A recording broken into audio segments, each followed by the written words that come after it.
സീഡിക്റ്റ് 1988 Kerala government കൊണ്ടുവന്നതാണ്. Centre for development of imaging technology എന്നാണ് അതിന്റെ പൂർണ്ണനാമം. ഇമേജിംഗ് ടെക്നോളജിയുമായി ബന്ധപ്പെട്ട വിദ്യാഭ്യാസപരമായ കാര്യങ്ങൾക്ക് വേണ്ടിയും റിസർച്ചിന് വേണ്ടിയിട്ടും ഒക്കെ കൊണ്ടുവന്ന ഒരു മേഖലയാണ് സീഡിക്റ്റ്. ആ സീഡിക്റ്റിനെ ചൊല്ലി 2020 കേരള ഹൈക്കോടതിയിൽ ഒരു ഹർജി പോവുകയുണ്ടായി. അത് സീഡിക്റ്റിന്റെ ഡയറക്ടർ പൊസിഷനിലിരിക്കുന്ന വ്യക്തിക്കെതിരെ നൽകിയിരുന്ന ഒരു ഹർജിയായിരുന്നു. സീഡിക് ഡയറക്ടർ നിയമനത്തിൽ സർക്കാരിന് വലിയ തിരിച്ചടി ഉണ്ടായി.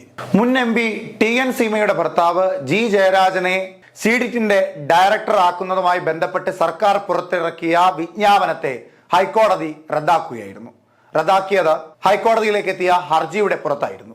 സീഡിക്റ്റിലെ ഗവേണൻസ് ഇംപ്ലിമെന്റേഷൻ ഡെവലപ്മെന്റ് ഡെപ്യൂട്ടി ഡയറക്ടറായ MR മോഹനനാണ് ഈ ഹർജി നൽകിയത്. സീഡിക്റ്റിന്റെ ഡയറക്ടർ ആകാൻ യോഗ്യതയുള്ളവർ വിദ്യാഭ്യാസ വിദഗ്ധരോ പ്രഭാഷകരോ അല്ലെങ്കിൽ ശാസ്ത്ര വിദഗ്ധരോ ആയിരിക്കണം എന്ന് ഒരു നിയമമുണ്ട്.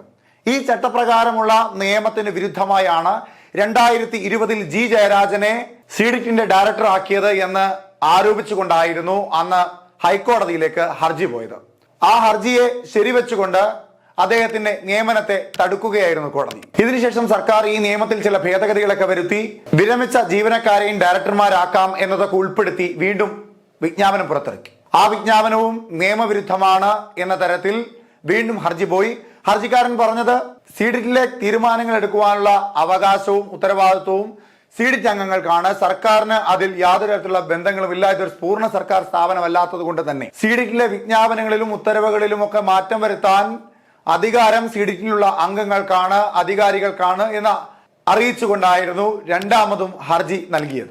സീഡിക്റ്റ് ഒരു സൊസൈറ്റി ആയിട്ടാണ് രൂപീകരിച്ചിട്ടുള്ളത്. ആ സൊസൈറ്റിയായി രൂപീകരിച്ചിട്ടുള്ള സീഡിക്റ്റിലെ തീരുമാനങ്ങൾ എടുക്കുവാനുള്ള അധികാരം സീഡിക്റ്റിൽ പ്രവർത്തിക്കുന്നവർക്കാണ്. സർക്കാരിൽ അതിൽ യാതൊരു ബന്ധവുമില്ല എന്ന് അദ്ദേഹം വ്യക്തമാക്കി കോടതിയിൽ. സീഡിക്റ്റ് സർക്കാർ നിയന്ത്രണത്തിലുള്ള ഒരു സ്ഥാപനമായതുകൊണ്ട് തന്നെ സീഡിക്റ്റിലെ സൊസൈറ്റി അംഗങ്ങളുടെ അനുമതി ആവശ്യമില്ല എന്നായിരുന്നു സർക്കാരിന്റെ നിലപാട്.